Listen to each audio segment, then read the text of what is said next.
Willkommen, bienvenue, oh my god, hey, welcome back. My name is Mickey Joe and I'm obsessed with all things theatre. Hello to you if you're watching this on my theatre-themed YouTube channel, please subscribe. Hello to you if you are listening via podcast platform. I'm wearing a little Emcee-style party hat. Ow. Every single time. And that is because today we are going to be discussing the Broadway revival of Cabaret, currently playing at the Kit Kat Club, aka the August Wilson Theatre, on Broadway in New York City. This is a revival directed by Rebecca Frecknell, which originated in London's West End at the Playhouse Theatre, also renamed the Kit Kat Club. It is still ongoing there multiple years later, where it has been very successful, in part due to several successful replacement cast members, including high-profile names like Rebecca Lucy Taylor, aka Self-Esteem, Jake Shears, Cara Delevingne, Maud Apatow, Luke Treadaway, the current cast members Adam Gillen and Catherine Langford, and some exciting upcoming yet-to-be-announced replacement star casting, one of whom was sat next to me when I saw the show in New York earlier this month. I'm not going to tell you who it is, but it's newsworthy. Now, I say all of this because the Broadway production, which did not get off to as strong a start as the West End production,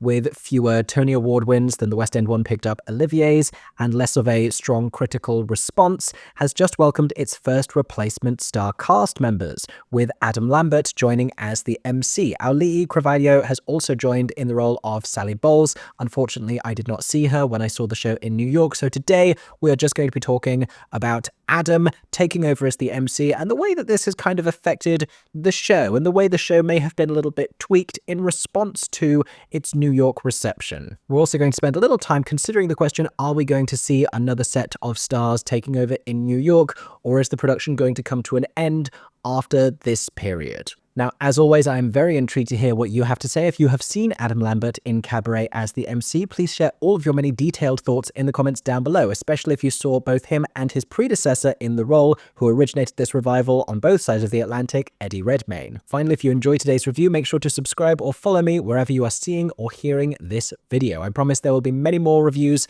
and more theatre-themed videos coming very soon. For now though, what did I think of Adam Lambert in Cabaret? So I don't wish to make this too long a review video, so I'm going to issue a little brief bit of context here to begin with.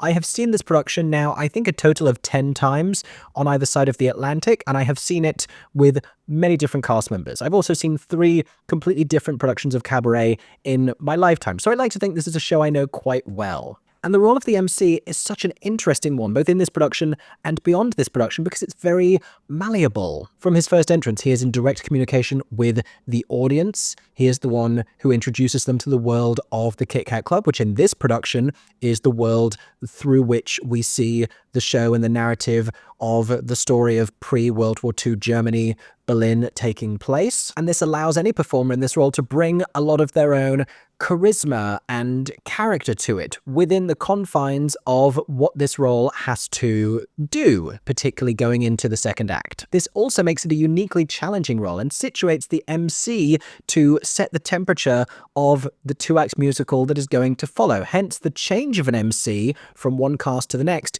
can really change how audiences feel about this show, which anecdotally is something I have heard since Adam took over from Eddie Redmayne. Now, I enjoyed Eddie Redmayne's performance very much. I thought it was a very well-crafted acting performance. He played this fascinating, sort of insidious creature who was nefarious and playful and maniacal. I thought his physicality, particularly towards the end, where we see him shifting from the very conservative, straight-laced German character who he has become back into the Emcee, this contorted shape as we first met him, is one of those haunting theatrical moments I don't think I will ever forget. If you want to know my fuller thoughts about this production and various cast members, I have reviewed this multiple times here on YouTube. I did make a full video review for the Broadway production, which is probably the most relevant to this, because it is slightly different from the West End, just in terms of how it feels. It's a slightly larger space. Everything is played a little more broadly. And I think the New York theatre-going community also connects to it in a slightly different way than a London audience. The other thing we should discuss before I start talking about Adam Lambert is the way that Eddie Redmayne's Emcee was received both in the West End and on Broadway. It was a very celebrated performance over in London, where he won the Laurence Olivier Award for Best Leading Actor in a Musical as part of a sweep of that year's Olivier Awards for Cabaret, where they won all 4 acting awards. Needless to say, it was not the same experience on Broadway, where Eddie not only did not win the Tony Award for Best Leading Actor in a Musical, but walked away from that ceremony with something entirely unexpected, which is a little bit of mainstream backlash. This because his performance of Willkommen, as broadcast on the Tony Awards, as originally conceived for a large theatrical space and considered a little off-puttingly gruesome for television, sparked online discourse, which of course I also made a video about here on my channel. You can go watch that as well. And like I said, I enjoyed his performance. I am a staunch defender of this revival and of the choices he made for this character.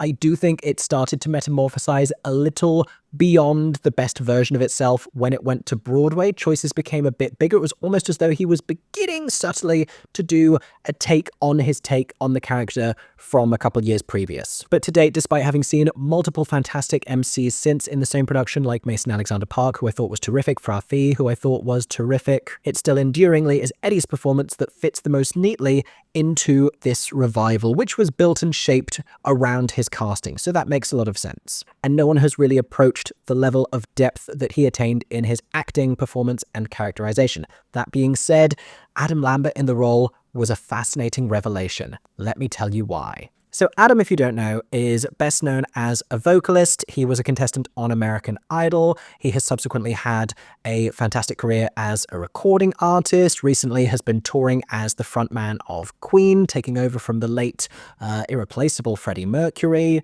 And that alone is a testament to his vocal prowess. Truly one of the great voices does Adam Lambert possess, and a very compelling showman as well, and frontman, all of which make him more than qualified to play the MC in Cabaret. Not for nothing, he also has something of a theatrical history. He played Fiyero, I believe, in a touring production of Wicked, or he might even have understudied, but one of those performers kind of not unlike a Lady Gaga, where there's a theatricality that runs through just about everything he does on stage. And for this to be, I guess it is, his Broadway debut, there is nothing but confidence in his emergence onto that stage. There is utter conviction in the choices that he makes. Beyond that, he's able to have fun with it. He looks like he is having a delightful time on this stage, utterly at home there, and it's the nature of the MC's role that allows him to do that, because he has this conference with the audience, because he addresses them immediately as soon as he arrives. He's greeted by huge, substantial entrance applause, and then he gets everyone more and more lively as he is saying, "Comment ça va, V-Gates, do you feel good? Do you feel good?" and demanding this rousing response,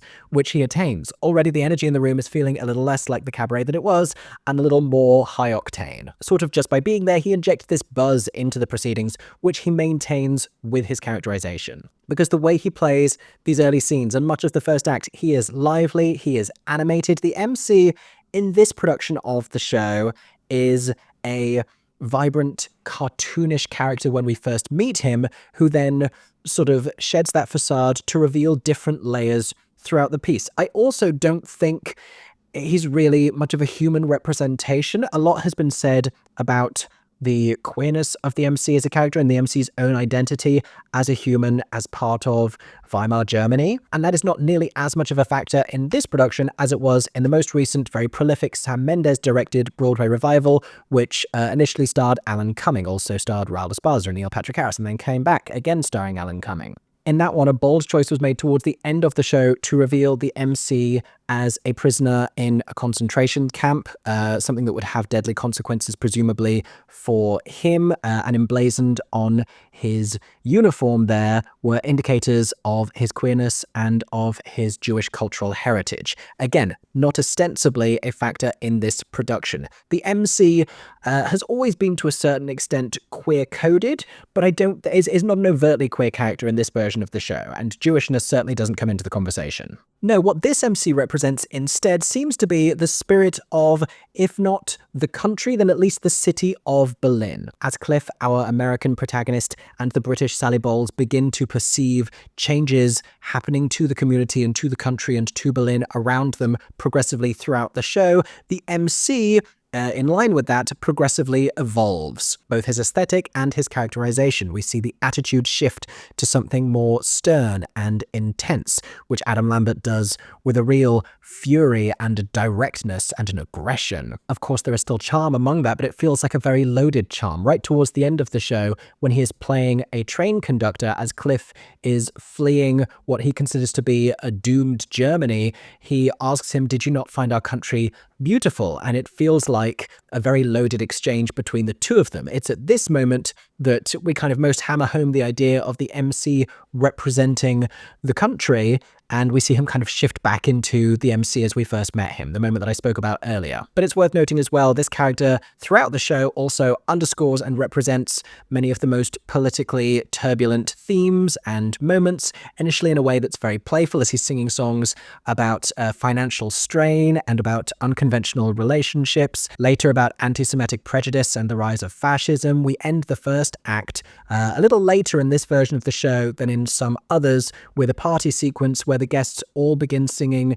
this patriotic song, Tomorrow Belongs to Me, all about the prominence of fascism at the time and the Germany that they are moving towards. And as a handful of our characters watch this in horror on an interior circle spinning around, encircled by the rise of fascism in the country, metaphorically and literally, the Emcee rises through the center of all of this, conducting it. If he is a metaphor for the soul of the country, his very soul, his very demeanor and character has become poisoned by this fascist notion. And while I don't think Adam's earliest scenes as the Emcee, which is where his character is really established, because for the most part where he comes back he's then just singing songs, we need to really meet him at the beginning, and he delivers so much vivid characterization that we really get that sense of him at the start, which is great. While I don't think it's quite as detailed and nuanced and layered as Eddie's was, it doesn't feel quite as authentically of the time, quite as authentically German. What it is so deceptively charming that it sets us up for that gut punch where he becomes this creature of darkness, where he becomes this symbol of terror.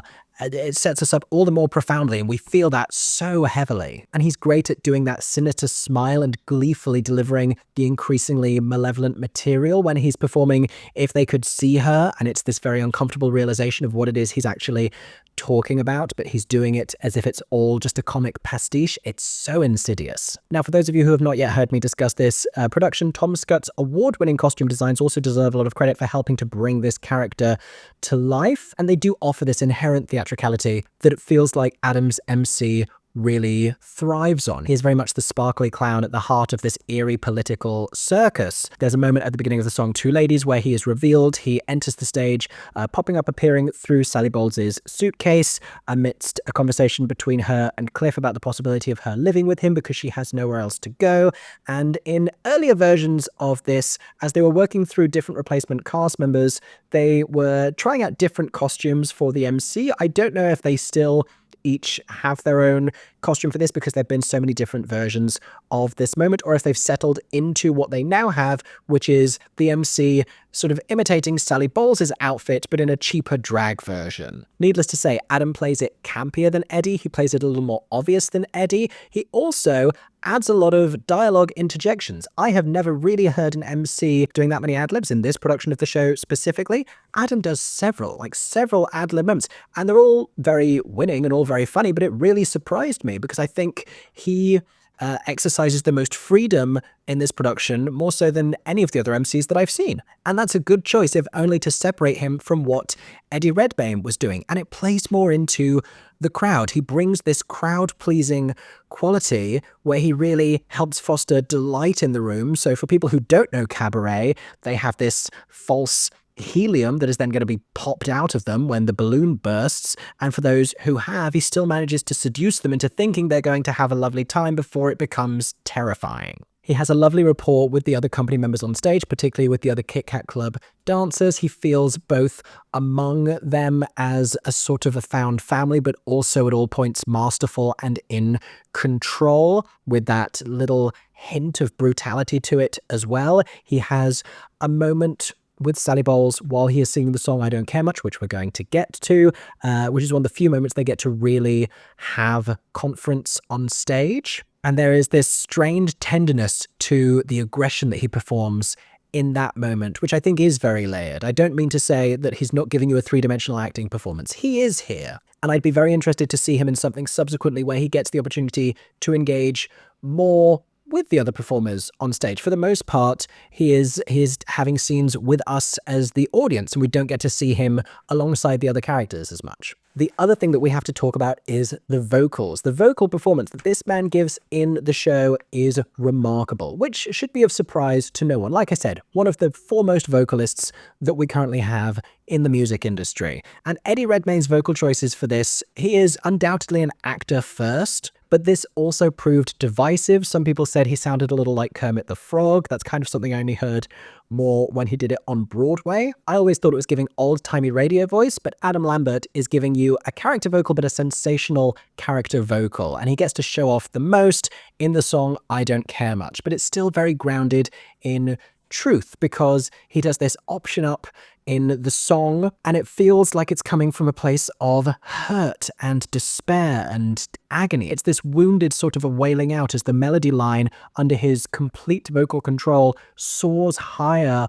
in a futile way with nowhere to go, with nothing to cling to. And this pairs very well to Rebecca Frecknell's direction of this moment in the show, because this is always the part where the MCs get to articulate the most angst and grief for the country, for their version of the country that is dying before them. And if that character is a real person with their own feelings, then everything they love about the country, everything they celebrate, all of its playfulness and its charm and its color is all at risk. This being the whole idea represented by the end of the show, where we see all of the characters eventually changing into these bland, identical, oversized suits and taking off their wigs. The MC changes into a very blonde, traditional conservative hairstyle. It's an idea both representing the death of artistic freedom and individual identity and maybe even queerness within Nazi Germany, but also, perhaps more importantly, the sense of conformity. I think I got that idea more so seeing it this time than I have on 9 previous visits. I think that ending crystallizes more and more for me each time as to what Rebecca Frecknell is trying to convey there. There's been a little bit of criticism and commentary about not directly invoking the Holocaust, which is, of course, a hugely meaningful and devastating reality of the play and sort of its true epilogue. But also, I would argue that the most potent thing this production can be talking about as a cabaret revival in 2024 is the idea of conformity and how this descent and slide into fascism can happen all too easily among well-meaning regular people, among friends, among neighbors, among colleagues. This is how the Nazis were allowed to come to power via democratic vote. This is how Germany shifted into that unthinking thing, and the complacency around like that could never happen in a reasonable country is false. And I think the reason why this hit me the most this time is because it was days after the US election. And I don't think I need to labor the point on that, but Cabaret is a show to be paid attention to. Attention must be paid. And Adam Lambert is doing a great job as the caretaker of that message and that important idea with his incredibly charismatic and heartbreaking performance. So that really is everything I have to say about him. I would say he is up there, is certainly in my top 5 MCs of all time, probably top 3 from this production, alongside the brilliant work done by Eddie Redmayne, done by Mason Alexander Park, and vocally the best MC to have taken on this role, which is of little surprise, I feel. But making his Broadway debut as a popular recording artist, I give him immeasurable credit for the extent to which he has thrown himself into this role. He really is disappearing into this character. He's recognizable in it, and he's funny and lively and playful. And like I said, he talks to the audience, but it really is a wholly committed performance, and that I celebrate hugely. In terms of how that has affected the show at large, I think it does position us slightly differently from the beginning, so that we then experience the jolt into the second act in a different way. I think you have to be charmed by the MC. I think if you're indifferent to him from the beginning, the people who didn't necessarily warm to Eddie Redmayne, then you might just not really invest at the start, and it will probably affect the outcome of what the piece is trying to achieve. It doesn't take you on that journey. I will say it did feel as though various things have been done to fine-tune the production for a Broadway audience since I first saw it. I enjoyed Isla Chaconne-Burton's performance as Sally Bowles more so than Gail Rankin, who opened the Broadway production, but I still felt as though she had the same idea of entering with this explosive, manic energy that sort of maintains throughout. I also thought her dynamic with Cliff felt a little too contemporary, and there are little things such as the moment that Fraulein Schneider and Herr Schultz are discovered by Fraulein Kost in the corridor after a romantic rendezvous, which has a lot of consequences, that feel as though they've been dumbed down just the littlest bit. Like when they're sneaking around, it's almost like a Scooby-Doo chase-style sequence as they are tiptoeing across the stage, then lean in for a kiss, and they're like, oh no, it's Fraulein Kost. What are we going to do? Like, that is certainly played with considerably more subtlety in London, and the difference enduringly, I think, between the two productions is that everything just feels a little broader on Broadway, pardon the pun. And it's the breadth of that and dialing everything up a little bit that loses some of the nuance and some of the subtlety that I think makes this production in London enduringly work. It's the difference between a crackling fire and glowing embers. But I also think inevitably Adam Lambert is probably a better MC for Broadway than Eddie Redmayne. I think he makes more sense for the version of this show that can be successful on Broadway. I would love for them to continue to run at the August Wilson Theatre. They're not selling well. They're making decent money, but it's an incredibly expensive show to run. Their weekly operating costs are considerable. They have, I believe, minimized the amount of actors in the prologue company. This is something that happens before the show, where in different bar areas you see different people performing, playing instruments and dancing. It's very atmospheric. It sets the scene for the Kit Kat Club that we find ourselves in as an audience. They've also stopped offering the free shots of schnapps on arrival. Those were surprisingly expensive for what they were. I have no idea how that's expensive as it was. Maybe it's just paying the staff member to dispense shots while people are arriving. Or maybe they were just buying very expensive liquor. My advice, buy cheaper liquor. And I have heard among the Midtown Manhattan theatre community that a lot of people are finding more life and more enjoyment in the show since Adam and Auli'i joined the company, that people are going back to it and have slightly different feelings about it. I would love for there to be the chance for more performers to go in and continue to do that, to continue to find new and invigorating interpretations. I think Cara Delevingne should do it on Broadway. I think they should offer her a bunch of money to go and do it on Broadway because, you know what, she was surprisingly great. One of the best Sallys I have seen in this production so far, and certainly I think better than any of the Sallys I've seen thus far on Broadway, I'm sorry to say. In any case, time will tell, and I think finding compelling replacements or not is the difference between this production coming to an end after these particular stars or carrying on through the rest of 2025. As and when we have that news, I will be sure to tell you about it right here on my channel. In the meantime, I hope you have enjoyed this review of Adam Lambert's performance as the MC. I'm thrilled I got the chance to catch him in New York. I'm very grateful to the show for inviting me to review, and I would love to hear what you thought if you've had the chance to see him as well. Make sure to comment down below with all of your thoughts about his performance, and make sure to subscribe and turn on notifications somewhere below my face, or if you're listening to this on a podcast platform, make sure to follow me for many more theatre reviews and theatre-themed content coming very soon. I hope that everyone is staying safe and that you have a stagey day. For 10 more seconds, I'm Mickey Joe Theatre. Oh my god, hey. Thanks for watching, have a stagey day. Subscribe!